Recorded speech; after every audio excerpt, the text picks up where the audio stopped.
नैया भरल कलश पयाइले, कृष्ण करे लगले मोल, कृष्ण करे लगलन मोल।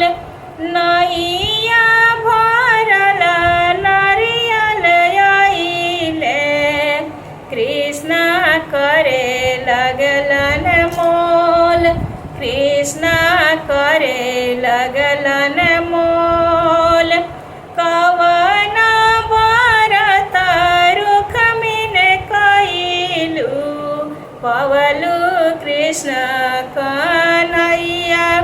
कवन व्रत रुक्मिन कइलू, पवलू कृष्ण कन्हैया, पवलू कृष्ण कन्हैया। कार्तिक मास कैनी एकादशी, अगहन कैनी एतवार, अगहन कैनी एतवार।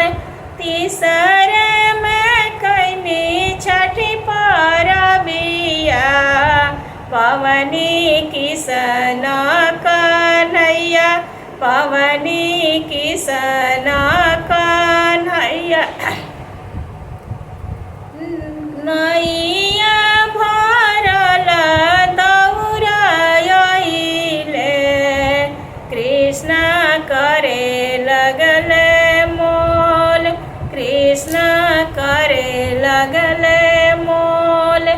नैया भरल केलवा आइले, कृष्ण करे लगलन मोल।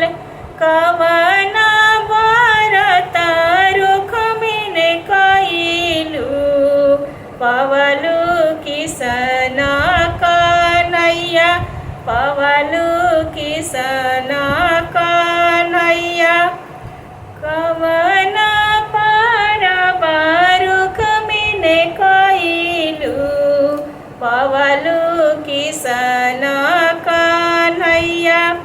कार्तिक मास कैनी गंगा स्नानवा, दूसरे तुलसी दियना बार, दूसरे तुलसी दियना बार।